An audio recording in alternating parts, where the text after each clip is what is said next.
নির্বাচনে বিএনপির যে দাবি সংসদ নির্বাচনের দিনেই গণভোট হলো, সেটা মেনে নিল, সাথে বিএনপি মানলো যে ঠিক আছে উচ্চকক্ষে ভোটের সংখ্যানুপাতিক হারে পিআর মানলাম। সেটা কি বাস্তবায়ন এখন সম্ভব? বিএনপি মানছে না, না, পত্রিকা আসছে, আমরা একটা মানে একবার পত্রিকার বিষয়, যেহেতু এটা নিয়ে অনেক আলোচনা। শুনেন আমি বলি আপনাকে, আপনি যেটা বলছেন পত্রিকা যেটা আসছে এটি আসলে মূল ঘটনা আমি মনে করি, আমার ধারণা। আমি তো বিএনপিও করি না, জামাতও করি না, কাজে এটা আমি বলতে পারবো না। তবে আমি যেটা মনে করি মূল বাধাটা এখানে, জামাতও জানে যে আগে গণভোটের কি ঝামেলাটা ভালোভাবেই জানে, তারপর তারা ফাইট করছে এই কারণে যে যতদিন পর্যন্ত এই গণভোটের ব্যাপারটা ফয়সালা না হবে ততদিন পর্যন্ত নির্বাচন বিলম্বিত হবে। আবার নির্বাচন বিলম্বিত হলে বিএনপি মনে করে যে নির্বাচন বিলম্বিত হলে তার লস হবে, এটা বিএনপি মনে করে। কেন মনে করে এটা বিএনপি জানে, জামাতও জানে। কাজে ওইখানে হলো একটা বিষয়। এখন মজার ব্যাপারটা হলো জামাত যে জিনিসটা বিএনপির কাছ থেকে চায়, বার্গেনিং এর যে জায়গাটা, সেটা আপনি যেটা বললেন ওইটাই, যে তারা উচ্চ কক্ষে পিয়ারটা চাচ্ছে, ভোটের সংখ্যানুপাতিক। বিএনপি যেটা চাচ্ছে পিয়ার, ওইটা আসলে পিয়ার না রে ভাই। হ্যাঁ এটা ঠিক আছে, এটা পিয়ারই বলা যাবে, কিন্তু আসলে পিয়ারের যে মূল থিমটা তার সঙ্গে ওটার কোনো সঙ্গতি নাই। ওটা তো তাহলে তো বলা যায় আমাদের এখানে সংসদে পিয়ার আছে, মহিলা সংসদ নির্বাচন পিয়ারের মাধ্যমে হয় কি আসলে? হয় না তো। এটা হলো গোজামিলের পিয়ার, এটা ভাই আলাপ করে তো লাভ নাই। এখন জামাত যেটা চাচ্ছে উচ্চ কক্ষে পেয়ার, এটাকে জামাত না অনেক দলই চাচ্ছে। এটা চাচ্ছে না হলো বিএনপি, এনডিএম আর তাদের একটা জোট আছে, ওই এই জাতীয়তাবাদী কি জাতীয়তাবাদী জোট আছে, এরা এই সমমনা জোট, এই কটা ছাড়া আর সবাই চায় পেয়ার। এবং আমি নিজেও ব্যক্তিগতভাবে একজন ভোটার হিসাবে আমি নিজেও মনে করি যে উচ্চ কক্ষে সারা দেশের প্রাপ্ত ভোটের সংখ্যানুপাতেই নির্বাচন হওয়া উচিত, এটা আমি মনে করি। তাহলে হতো কি, তাহলে পিয়ারের যে মূল ব্যাপারটা, পিয়ার জিনিসটা কি, এই সুফলটা কিন্তু এখানে আসতো। মানে একটা জিনিস মনে করেন আপনি, একটা দল সারা দেশে 3% ভোট পাইছে, 3% ভোট পাইছে, কিন্তু সে একটাও আসনে জিতে নাই। এটা কিন্তু সম্ভব। আচ্ছা, তাহলে এই 3% লোকে তাকে যে ভোট দিল, ধরেন দেশে মনে করেন 12 কোটি ভোটার আছে, 12 কোটি ভোটারে যে 3% লোক ভোট দিল, এখানে 3% মানে কি 40 লাখ ভোটার। এই যে 40 লাখ ভোটার যে ভোট দিল ধরা যাক, তাহলে এই ভোটারদের মতামতের কোনো মূল্য নাই, কিছু তো থাকা উচিত। এখন যদি 3% হয় তাহলে এখানে 3 জন উচ্চ কক্ষে তার থাকবে। এখন যারা উচ্চ কক্ষে থাকতেছে তার উচ্চ কক্ষে যাই কি দেশে পাল্টে ফেলাবো? উচ্চ কক্ষের তো তেমন কোনো কিছু নাই।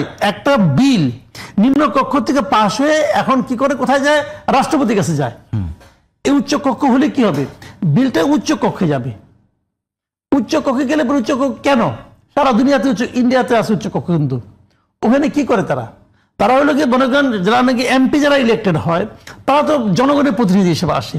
উচ্চ কক্ষে কিন্তু তারা এক্সপার্ট লোকগুলি থাকে, ওখানে প্রেসিডেন্টের মনোনয়ন থাকে কিছু, তবে পলিটিক্যাল পার্টিগুলো এক্সপার্ট লোক দেখে দেয়, যা নাকি কোনো বিষয়ে এক্সপার্ট, কিন্তু তারা ভোটে দেওয়ালে পারবে না, কিন্তু তারা এক্সপার্ট।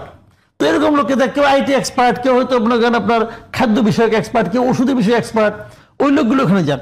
এমপিরা মনে করেন একটা ওষুধ বিষয়ক একটা বিল পাস করলো, ওই বিলটা যদি উচ্চ কক্ষে যায়, উচ্চ কক্ষের ওই এক্সপার্ট যারা তারা বলবে যে এই বিলটার এই সমস্যা আছে, তখন কিন্তু ওখানে রাজনৈতিকভাবে জিনিসটা কিন্তু হ্যান্ডেল করা হবে না, তখন এটাকে টেকনিক্যালি হ্যান্ডেল করা হবে। এটা তো ভালো, মন্দটা কোথায় বুঝতাম না কিছু। কিন্তু বিএনপি বলতেছে যে আমি বলবো সঙ্গে সঙ্গে পাশ হয়ে আসবে। আগে একটা ঘর থেকে পাশ হয়ে আসতো, এখন 2টা ঘর থেকে পাশ হয়ে আসবে, কিন্তু আমি যা বলবো ওইটি হবে। এটা তো ভাই এক ধরনের মনোজগতে স্বৈরাচারী মনোভাব। মেন্টালি দে আর অটোক্রেটিক, মেন্টালি না। মাসুদ ভাই, আমি যেটা বলছিলাম, আমাদের এই আলোচনাগুলো হয়েছে, আমি চাচ্ছি যদি এখন এটা একেবারে যদি বলেন যে মানে এটা কোনো বাস্তব ভিত্তি এখন পর্যন্ত নাই, যদি মেনেই নেয়, তাহলে কি এই মানে পিয়ার পদ্ধতি যেটা উচ্চ কক্ষে, সেটা কি এখন বাস্তবায়ন সম্ভব? নেক্সট মানে এই ইলেকশনে কেন সম্ভব না? সেটা কিভাবে, সেটা বলছিলাম। ওই তো ভোট হবে, ভোট হলে মনে করেন ধরা যাক বিএনপি 180টা আসন পেলাম, আমি ওটা সংবিধানে নাই এখন এই মুহূর্তে, সেটাকে আদেশ ভাই সংবিধান তো। আমি এই জায়গাটায় মনে হয় পরিষ্কার করে দিই, আপনার প্রশ্নটা এখন পরিষ্কার।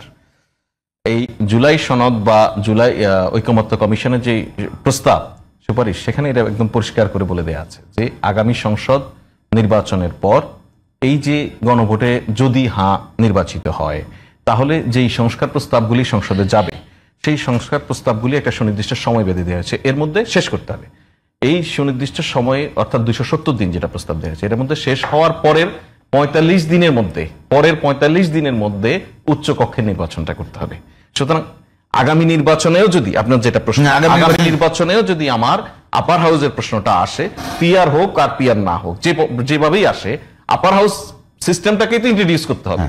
তো সেটা যদি ইন্ট্রোডিউস হয়, সেটা হচ্ছে প্রথম 270 দিন যাবে এটা পাশ করা নিয়ে, তারপরের 45 দিনের মধ্যে দলগুলি তার প্রার্থী তালিকা দিবে এবং সেটা তারা তাদের উচ্চকক্ষে পাঠাবে। এটা হচ্ছে বাস্তবায়নের পদ্ধতি। বিএনপি স্থায়ী কমিটির সদস্য খন্দকার মোশাররফ আজকে একটা অভিযোগ করেছেন যে জুলাই সনদের বাইরে কোনো ধরনের সিদ্ধান্ত গেলে তা মানবে না বিএনপি, এবং সরকারের উপদেষ্টারা একেবারে অভিযোগ করে বলেছেন যে উপদেষ্টা বিচ্ছিন্নভাবে বিভিন্ন কথা বলছেন, যেটা আসলে নির্বাচনকে খুব বেশি দিচ্ছে না আর কি। দেখুন, এটার সঙ্গে তো আমার কোনো বক্তব্যের সঙ্গে কোনো দ্বিমত নেই, কারণে যে জুলাই সনদ নিয়েই তো গণভোটে যাবে, সেই গণভোটটা জুলাই সনদকেই তো রেটিফাই করার ব্যাপার। হ্যাঁ, তো সেটার বাইরে কিছু গিয়ে মানামানির কোনো বিষয় নেই, আমরা জুলাই সনদের মধ্যেই থাকতে চাই। না, অভিযোগ করছে যে সরকার জুলাই সনদের বাইরে যেতে যাচ্ছে, যেগুলো আমাদের ঐকমত্য কমিশন এখন পর্যন্ত যা দিয়েছে তার সুপারিশ, সরকার এখনো কোথাও যায়নি। এই যে ওনার কনসার্ন, এটা সরকার শুনলো। জুলাই সনদের বাইরে গিয়ে নিশ্চয়ই কারণ বাজারের কোনো ইস্যু এখানে আসবে। উপদেষ্টাদের মধ্যে সমন্বয়হীনতা আছে। উপদেষ্টাদের মধ্যে সমন্বয়হীনতা এটা খুবই ভেগ টার্ম। হ্যাঁ, উপদেষ্টাদের সব বিষয়ে সবার সমন্বয়ের কোনো প্রয়োজন নেই। ধরুন জুলাই সনদ বাস্তবায়নের যে মাসুদ ভাই ধরেন পিআর ও আপার হাউস পিআর নিয়ে যে ইস্যুটা বললেন, এক একজন এক এক বিষয়ে এক্সপার্ট, এক একজন এক এক বিষয়ে ফলো করে। আপনার ধরেন নিউজ রুমে সব রিপোর্টার তো এক জিনিস ফলো করে না, এই জন্য সব রিপোর্টার আসলে সবকিছু বুঝতে পারারও কোনো জরুরত নেই। সবাই সেম। ধরুন আপনার ইলেকশন সামনে রেখে আপনার একটা রিপোর্টিং এ কোর টিম তৈরি হলো, এই কোর টিমের মধ্যে সমন্বয়টা আছে কিনা সেটা গুরুত্বপূর্ণ পার্টিকুলার ইস্যুতে। সুতরাং আমার একটা যখন সুনির্দিষ্ট কাজ নিয়ে আমরা এগোচ্ছি, তার কাজটা যারা করছে তাদের মধ্যে সমন্বয়ের ঘাটতি না থাকলে হলো। অনেক উপদেষ্টা হয়তো জুলাই সনদের বিষয়ে কিছু জানি না, ওনার এখানে কোনো ইন্টারেস্টই নেই, উনি এখানে হতে পারে, কিন্তু ভাই আপনি উপদেষ্টারা তো এখানে জুলাই সনদের জন্য এঙ্গেজ করেননি, তাকে আপনি হয়তো নারী ও শিশু মন্ত্রণালয়ের একটা